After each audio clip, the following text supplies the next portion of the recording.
네, 신약 성경은 총 27권으로 되어 있는데요. 27권 중에서 요한이라는 말로 시작하는 성경이 5권이 있습니다. 복음서 중에는 요한 복음이 있고 서신서에는 요한 1서, 2서, 3서, 그리고 요한 계시록이 있습니다. 모두 다 전통에 의하면 사도 요한이 쓴 성경책이다, 이렇게 우리가 알려져 있죠. 여러분, 요한 1서, 2서, 3서라고 불려지는 이유는 요한이 3통의 편지를 썼는데 그 편지를 이렇게 순차적으로 1번, 2번, 3번 해서 요한 1서, 요한 2서, 요한 3서 이렇게 부르는 것입니다. 오늘부터 우리는 그 요한 서신 중에서 요한 1서를 함께 말씀을 통해서 살펴보려고 합니다. 이 말씀을 살피는 데는 그 이유가 있습니다. 우리가 보통 요한복음과 요한 서신은 목적이 달라요. 요한복음을 기록해서 많은 사람들로 읽게 한 이유가 있는데 그것은 예수 그리스도가 누구인가를 소개함으로써 예수 그리스도를 믿고 그 이름을 힘입어서 영생을 누리게 하는 것이 목적이었습니다. 그게 요한복음 20장 31절에 기록되어 있는 내용이에요. 그런데 요한 1서는 요한복음과 다른 목적을 가지고 있어요. 이미 예수 그리스도를 믿어서 영생을 소유한 사람들, 그런데 자기 안에 영생이 있는지 없는지 잘 알지 못하는, 그래서 세상과 구별됨이 없이 살아가는 사람들에게 너희 안에 영생이 있어, 그러니 담대하게 살아가, 이런 확신을 주기 위해서 쓴 편지가 요한 1서입니다. 요한 1서 5장 13절에 있는 내용입니다. 오늘 우리가 이렇게 요한 1서를 같이 공부하려고 하는 내용은 특별히 그 시대적으로 신앙생활을 하고 있는 거, 그리고 우리가 믿음을 가지고 산다라고 하는 것이 과연 효과적인가? 유효한가? 정말 세상은 돈과 자본주의 질서 속에서 살아가고 정말로 수많은 과학에 의해서 세계관이 정립되고 있는데, 그럼에도 불구하고 예수 그리스도를 믿는 신앙이라고 하는 게 우리에게 의미가 있는가? 이런 질문을 할 때, 아영아, 목사님이 설교할 거야. 네, 예, 괜찮아요. 예, 그래도 저를 바라보세요. 네, 그런 질문을 할 때 우리가 이렇게 말할 수 있죠. 정말로 예수 그리스도를 믿는 신앙, 하나님이 누구이시고 예수 그리스도의 삶을 쫓아가는 신앙이 가장 진리에 가깝고 진리이고 우리가 그 길을 따라갈 때만 생명이 있다라고 자신 있게 말하고 선포하는 여러분이 되기를 원하십니다. 그래서 요한 1서를 공부한 다음에 우리가 함께 말씀을 나눈 다음에 그런 담대함을 가지고 믿음 안에 살아가는 여러분이 되기를 바라는 마음에 이 설교를 준비했습니다. 여러분, 요한 1서 1장 1절에 4절은 요한 1서 전체의 서론이에요. 그런데 이 1절의 4절 전체가 한 문장으로 헬라어로는 되어 있습니다. 주어와 주동사를 찾는 것이 이 문장을 이해하는데 참 중요하잖아요. 그게 3절에 나와요. 주어는 우리, 그리고 주동사는 전하는 거예요. 우리가 전한다. 무엇을 전할까요? 무엇을 전할까 할 때 그 핵심의 내용이 뭐냐면 생명의 말씀. 풀어서 얘기하면 우리에게 생명을 주시는 말씀을 소개하기 위해서 이 책을 쓴다고 하는 것입니다. 요한 사도는 이 생명의 말씀에 대해서 2가지로 묘사해요. 그분이 누구인가? 이렇게 물었을 때 원래 태초부터 계신 분, 시간적으로는 태초부터 계신 분이고 공간적으로는 하나님과 함께 계시다가 우리에게 나타나신 분이라고 이렇게 소개합니다.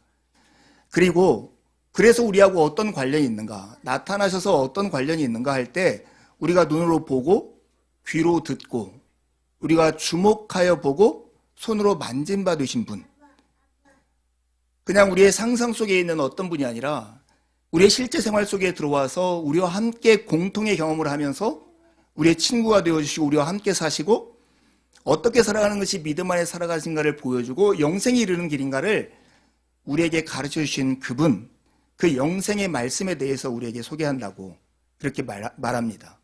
이 영생의 말씀은 우리가 짐작하듯 바로 예수 그리스도이십니다. 예수 그리스도를 소개함으로써 하나님이 얼마나 빛의 광채 가운데 계시며 사랑의 아버지이시며 그 안에 살아가는 삶이 진정한 영생이라고 하는 것을 보여주려고 이 책을 쓴 것입니다. 여러분, 어떤 새로운 분야를 배우려고 하면 반드시 2가지를 먼저 해야 합니다. 그것이 그렇게까지 된 과정을 배우는 역사를 공부해야 하고, 그리고 거기에서 쓰는 용어와 개념을 이해할 때만 그것을 이해할 수 있습니다. 요한 1서도 마찬가지예요. 요한 1서를 이해할 때 요한 사도가 쓰고 있는 이런 용어나 개념을 이해하지 못하면 엉뚱하게 이야기할 수 있습니다. 특별히 요한 사도는 말씀, 빛, 생명 이런 은유를 참 많이 사용해요. 오늘도 보면 생명의 말씀할 때 말씀이라는 은유를 씁니다. 근데 요한 사도가 이렇게 어디에서 그냥 갑자기 영감을 받아서 말씀이라는 단어를 쓴 게 아니라 요한 사도는 유대기적 배경을 가지고 있는 사람이고 구약 성경을 익히 공부한 사람으로서 구약 성경에서 쓰고 있는 말씀이라고 하는 개념을 가져와서 예수 그리스도를 소개하기를 원했겠죠.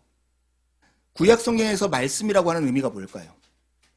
구약 성경에서 말씀이라고 하는 의미는 하나님이 자기 자신을 나타내시는 계시와 없는 것을 있게 만드는 창조의 수단이 말씀입니다. 이런 역할을 하는 두 가지 대표적인 은유가 있는데 하나는 말씀이고 다른 하나는 지혜예요. 잠언을 읽을 때 지혜하면 이 모세오경의 말씀과 같은 의미다 이렇게 이해하면서 읽어도 될 것 같아요. 그런데 예수님을 말씀이라고 소개하는 이유가 뭘까요? 그것은 구약의 선지자와 구약의 사람들이 말씀과 지혜가 할 것이라고 기대했던 그 일을 역사와 우리의 세계 가운데에서 현실이 되게 만드시는 분이 예수님이다.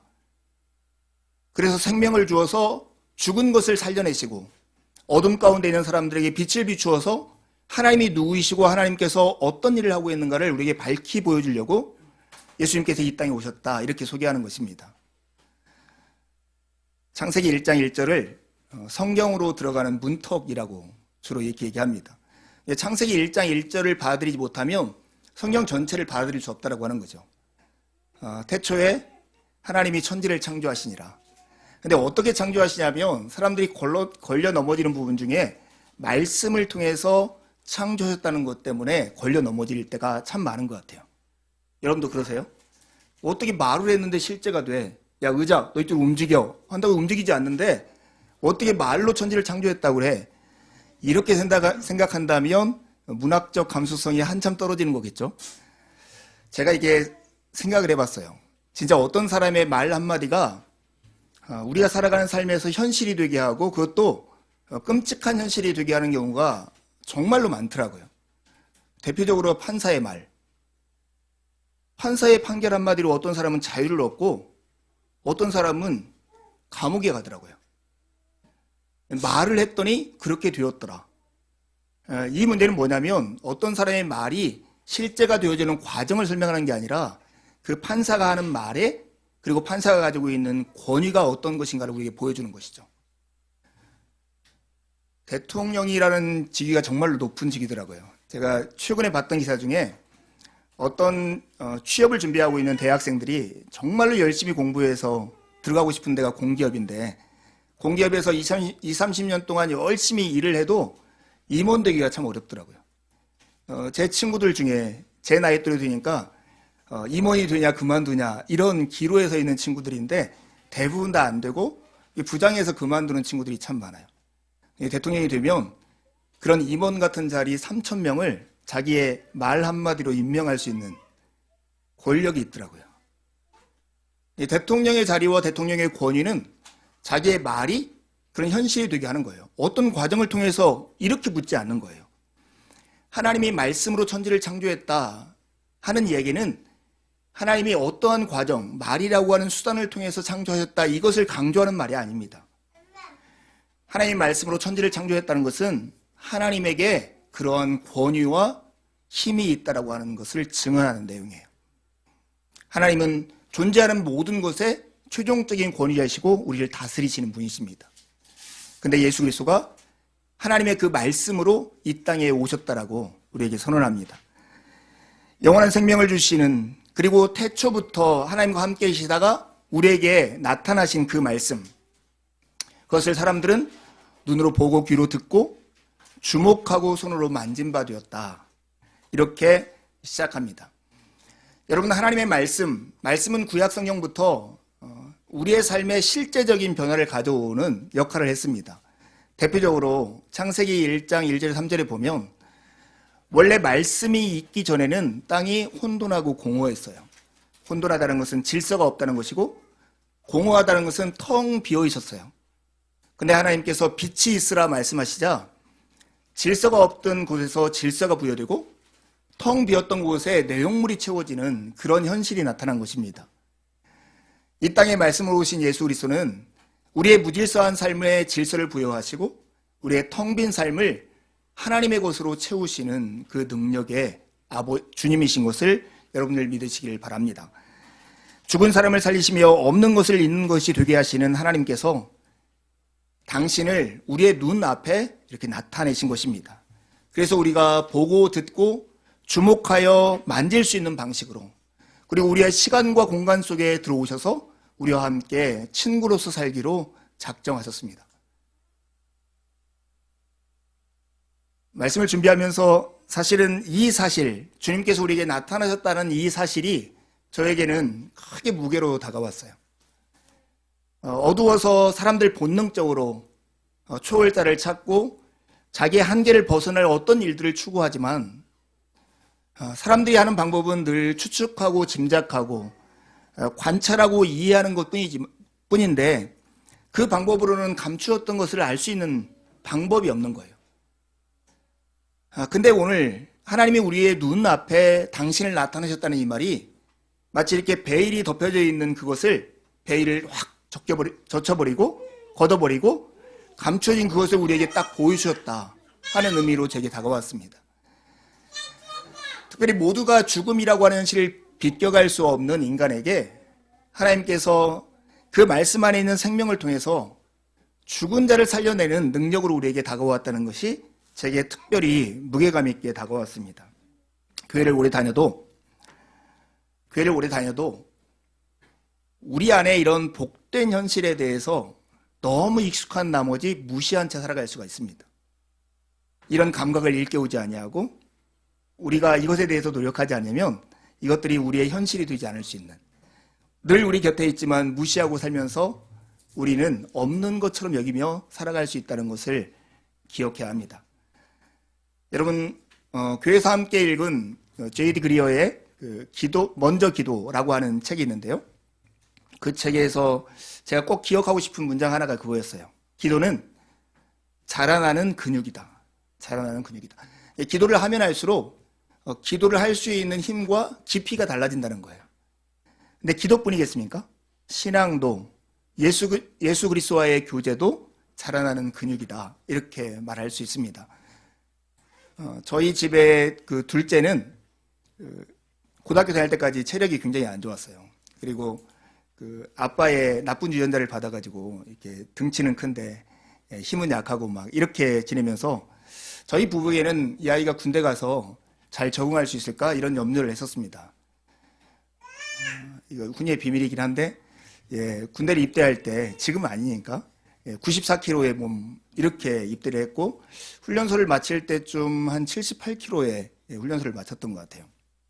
우리나라 참 좋은 나라예요. 이렇게 다이어트를 국가적으로 해주잖아요.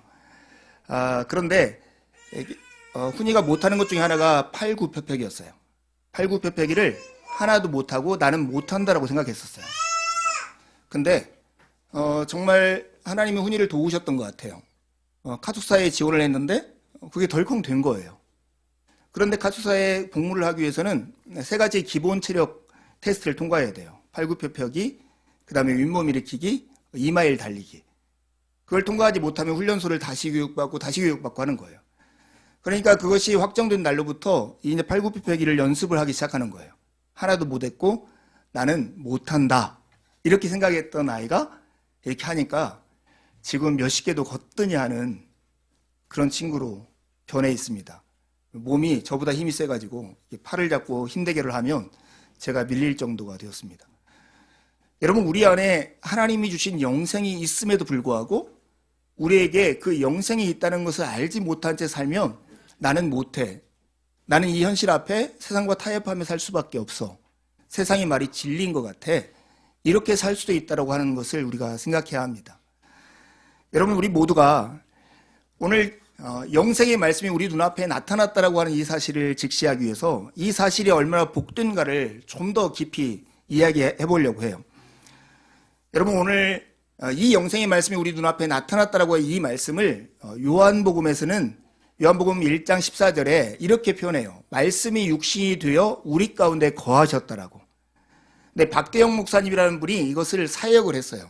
실제 번역을 하면 이렇게 돼요. 그 말씀은 육이 되어 우리 가운데 장막을 치셨다.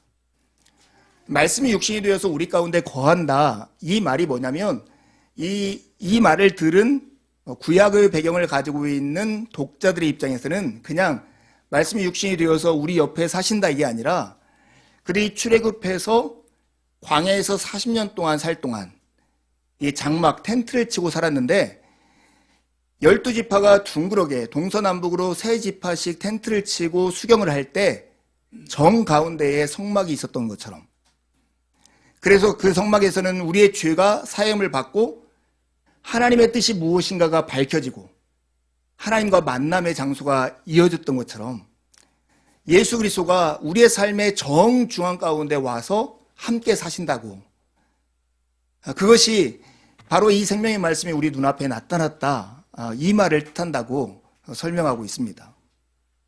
정말 예수 그리스도가 이 땅에 오셨다는 이 사건은 우리 가운데, 죄인이고 연약한 우리 가운데 장막을 치시고 우리와 함께 살기로 거주하기로 작정하셨다는 뜻입니다. 여러분, 이 사실을 좀 더 깊이 생각해 봐요. 예수님이 제발 우리 가운데 오셔서 우리와 함께 사시죠 라고 누군가가 부탁해서 그렇게 된 게 아니에요. 우리가 뭐 어떤 일을 하기 전에 예수 그리스도께서 먼저 우리를 사랑하심으로 우리 가운데 오셨어요. 요한복음 3장 16절의 말씀대로 하면 하나님이 세상을 이처럼 사랑해서 이 일을 하신 것입니다.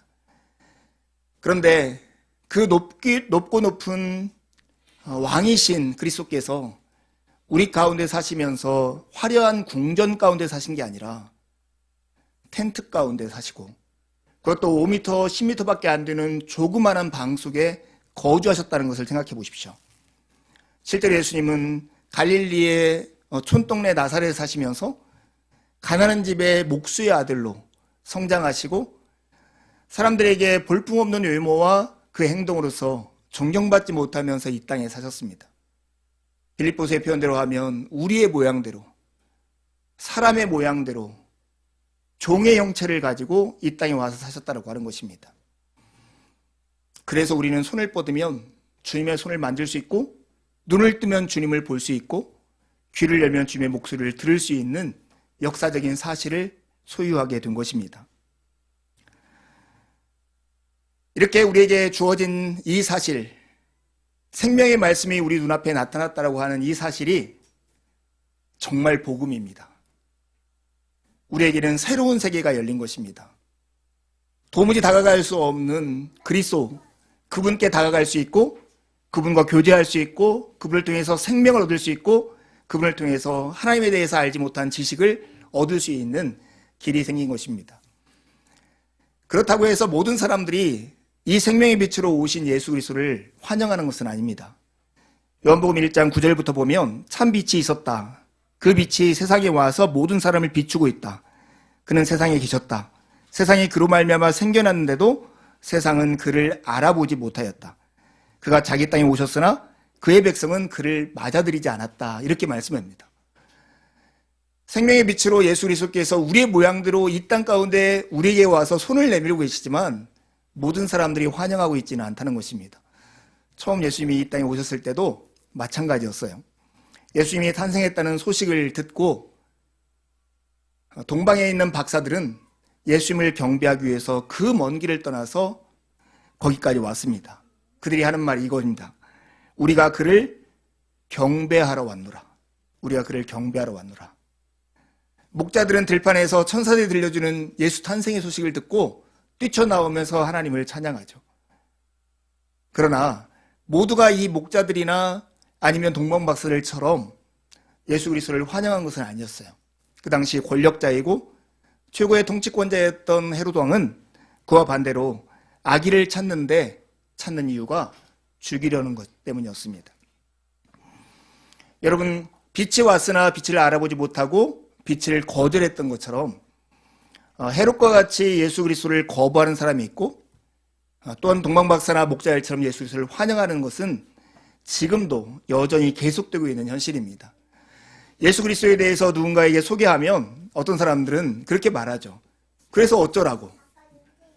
그래서 어쩌라고 이렇게 말을 하는 사람이 있습니다. 반면에 예수 그리스도에 소개하면 그러면 어떻게 하면 될까요? 어찌할꼬 하면서 예수 그리스도와 함께 교제하며 나아갈 수 있는 길을 찾는 사람들도 있습니다. 여러분의 마음은 어디에 있습니까? 예수께서 나셨다는 소식을 듣고 목자들은 기뻐했고 동방 박사들은 경배하러 왔습니다. 예수 그리스도는 지금도 우리 가운데 자석처럼 일을 하십니다. 우리의 마음을 당신에게로 이렇게 끌어들이려고 지금도 일하시고 계십니다.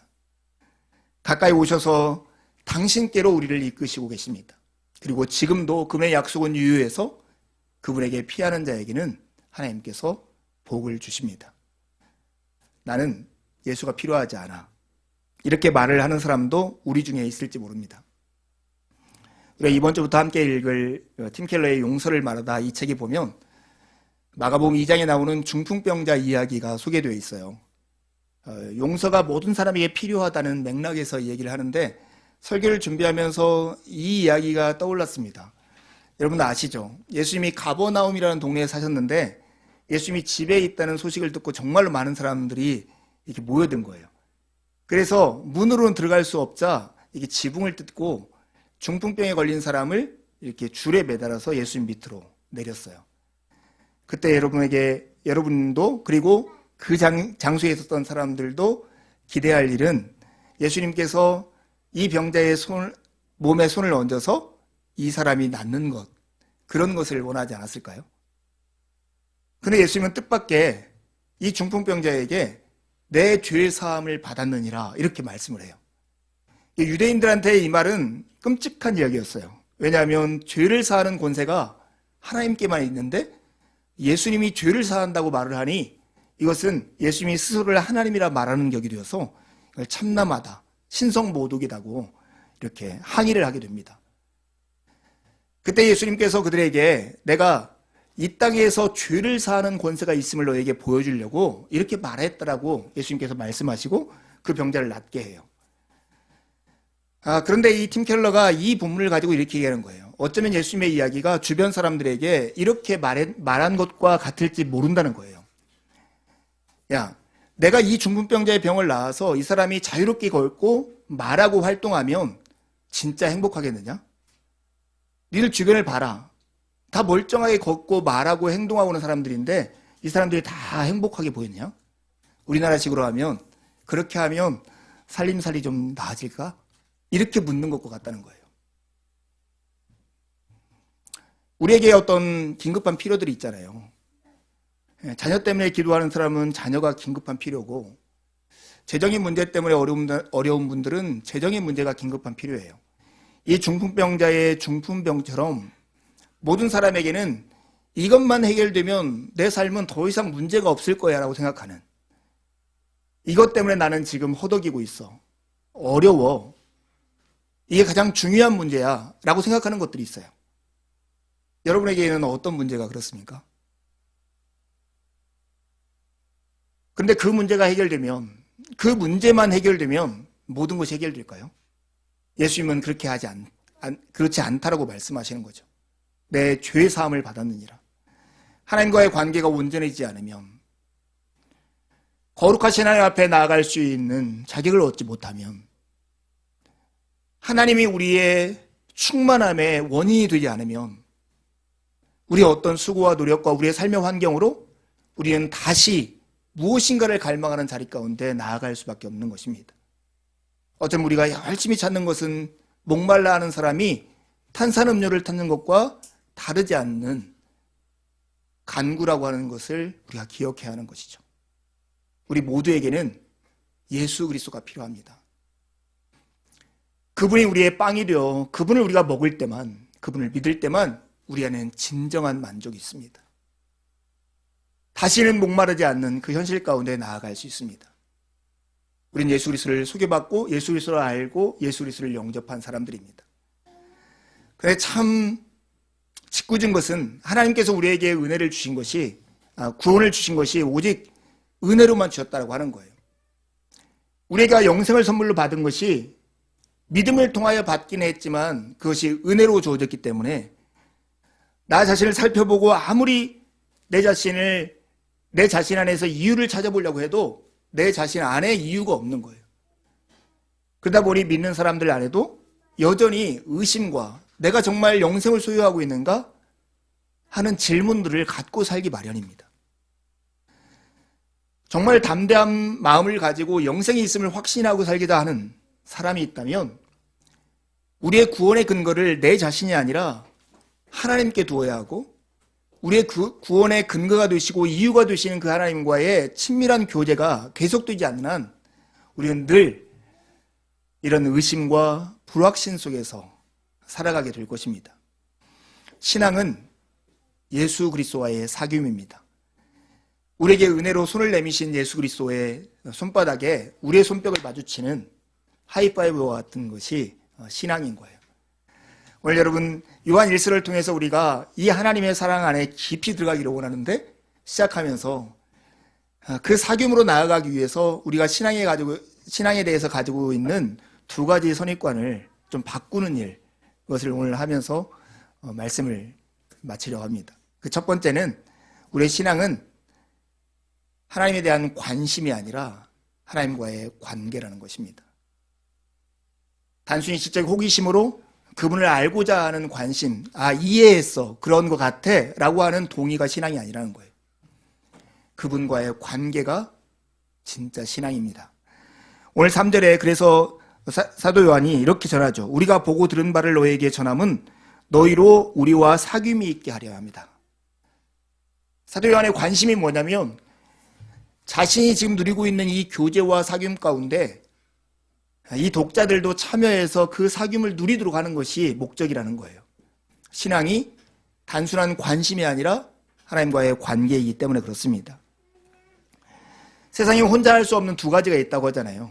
하나는 결혼이고 다른 하나는 신앙생활이라고 그래요. 신앙생활은 수익적으로는 하나님과 수평적으로는 형제 자매와의 관계 속에서만 그 신앙생활을 할 수 있기 때문에 그렇습니다. 혼자 신앙생활하는 게 내가 그럴듯해 보이지만 사실은 그 신앙생활이 오히려 관계 가운데 있지 않기 때문에 그럴듯할 수 있다고 하는 것을 생각할 필요가 있습니다. 유대영 집사님 아버님이 요양병원에 계시다가 소천하셔가지고 몇몇 형제들 함께 문상을 다녀왔는데요. 다녀오는 길에 정말 남쪽 지방 갔더니 눈이 정말 많이 왔더라고요. 유 집사님 그 고향이 거창인데 거창이 덕유산자락 맞나요? 덕유산자락에 있어서 해발고도가 굉장히 높고 여러분 60년 고개라고 들어봤습니까? 60년 고개가 있는 그 동네 근처였어요. 그런데 제가 운전을 하고 있지 않다 보니까 밖에 광경이 쫙 보여요. 근데 계속 반복되니까 이게 주목되는 게 있더라고요. 다 민둥산인데 나무들이 낙엽이 다 떨어져가지고 그 산에 이렇게 몸이 다 드러나 있는데 어떤 산은 눈밭이고 어떤 산은 눈이 하나도 없는 거예요. 이 고속도로 타고 가는데 왜 그럴까요? 어떤 게 더 멋있을까요? 제가 보니까 눈이 이렇게 확 펼쳐져 있는 산이 너무 멋있더라고요. 근데 한참 가다 보니까 왜 저기는 눈이 남아있을까? 이런 질문을 해봤더니 저기는 햇빛이 안 들더라고요. 햇빛이 안 드니까 눈이 그대로 남아있었던 거예요. 우리가 교회 이렇게 신앙생활 하다 보면 저 사람은 정말 신앙이 좋아. 그런데 다 예배만 드리고 가고 누구하고도 대화하고 신앙적인 갈등이나 아픔 같은 게 전혀 없어. 그래서 그냥 보면 신앙이 정말 좋은 것 같은데 그런 사람과 하루 이틀만 같이 살아보면 금방 그 어려움들을 이렇게 발견하는 그런 경우가 있습니다. 여러분, 이게 신앙이 좋다라고 하는 것은 그냥 고매하게 아무런 문제 없어 그렇게 보이는 그럴듯한 옷을 입고 있는 모습이 아니라 자기 자신을 발가벗은 듯이 내려놓고 하나님의 빛 앞에 우리를 비출 때 그래서 우리를 정결케 하고 거룩케 하고 예수 그리스도의 삶으로 나아갈 때 그런 신앙을 좋다라고 그래요. 햇빛이 쨍쨍 쬐어서 겉멋처럼 보이던 흰 눈이 다 녹아버리고 자기의 맨 땅이 드러났는데도 그래도 건강한 땅. 우리의 신앙은 단순한 관심, 남들의 눈에 어떻게 비춰지는 거가 아니라 예수 그리스도와의 관계다 하는 것을 기억합시다. 우리의 신앙은 수직적으로는 삼위일체 하나님과의 관계이고 수평적으로는 형제 자매하고의 관계입니다. 아까 어린이 설교에서 우리가 나눴던 것처럼 주위가 잘 아는 사람은 늘 관심 있고 그의 이력을 뒤지고 있지만 아이브의 장원영이 아니라 아빠인 것처럼 신앙생활이라고 하는 것은 단순한 지식적 정보를 하나님에 대해서 가지고 있는 것이 아니라 그걸 배우는 것이 아니라 예수 그리스도와의 공통의 경험들을 소유하고 확인하는 것, 확대해가는 것이 신앙생활입니다. 신앙은 예수 그리스도에 대한 막연한 관심이 아니라 그분과의 관계이고 보고 듣고 주목하여 만지면서 그리스도와의 공통의 경험을 만들어가는 과정, 그것이 바로 신앙입니다. 예수님의 표현대로 하면 예수님의 친구가 되는 것, 그것이 예수님을 믿는 거예요. 여러분에게는 이런 공통의 경험이 있습니까? 공통의 경험을 하는 것은 지난주 우리가 말씀 나눴던 것처럼 교회 안에서 얼마든지 할 수 있습니다. 예수님의 가르침에 내가 배우면서 예수님의 생각이 무엇인가를 공통으로 소유하고 돌보는 교회를 통해서 예수 그리스도께서 우리를 돌보았던 것처럼 형제자매를 돌보면서 예수 그리스도의 일에 참여하고 예수 그리스도를 예배하면서 그분과의 만남을 추구하고 그렇게 경험했던 예수 그리스도를 누군가에 소개하면서 예수 그리스도의 마음, 소원 가운데 참여하면 우리의 믿음은 더욱 커지고 확대되어져 가는 것입니다. 여러분, 제가 이렇게 신앙이 사귐이다 하는 이 말을 생각하면서 이게 신앙이 너무나 저 세계의 일이 아니라 이 일이다, 우리가 살아가는 삶의 일이다 하는 것을 여러분이 이해하기를 원했어요.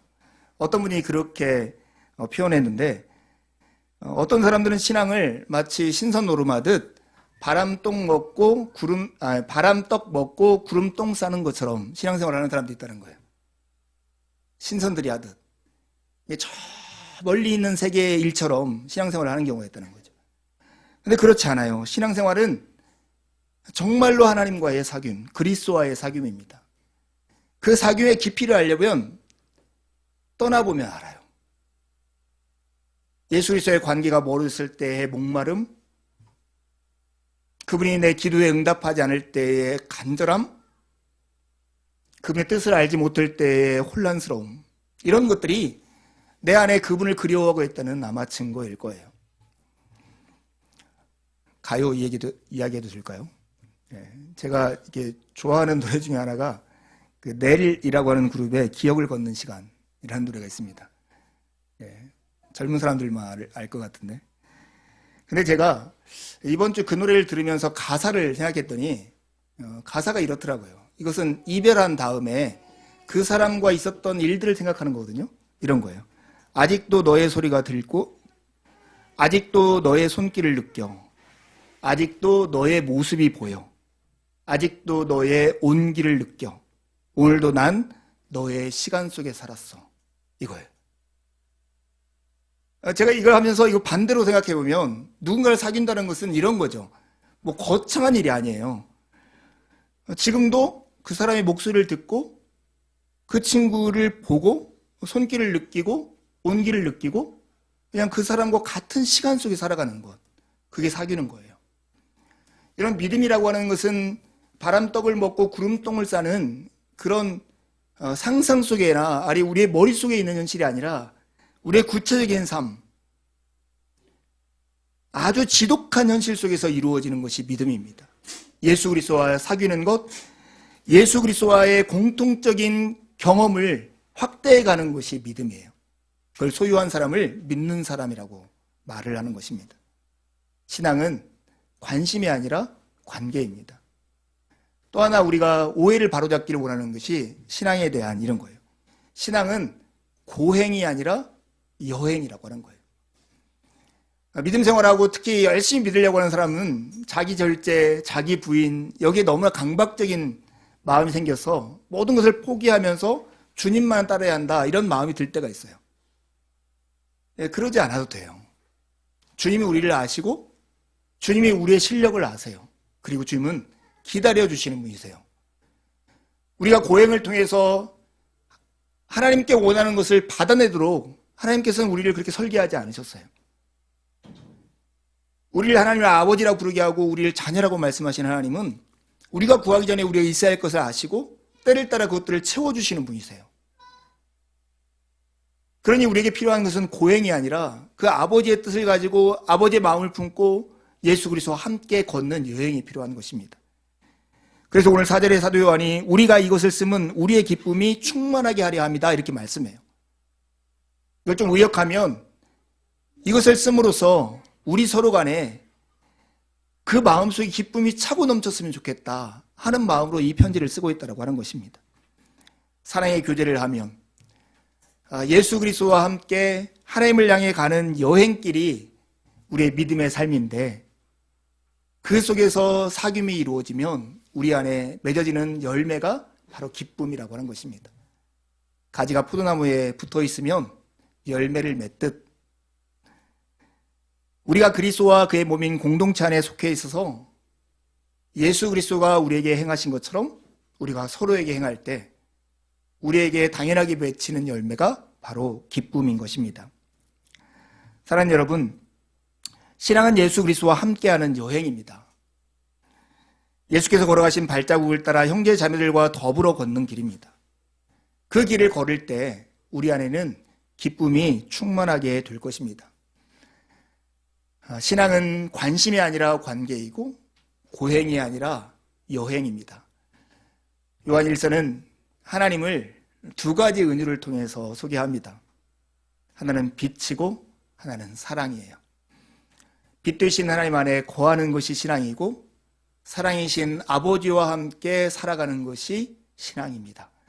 다음 주부터 우리가 이 빛 되신 하나님과 함께 사귀는 그 안에서 거하는 신앙의 삶을 이렇게 배워가면서 그 우리 안에 영생이 있음을 더 풍성히 누리고 확신하고 담대한 가운데 현실을 살아가는 우리가 되기를 간절히 바랍니다.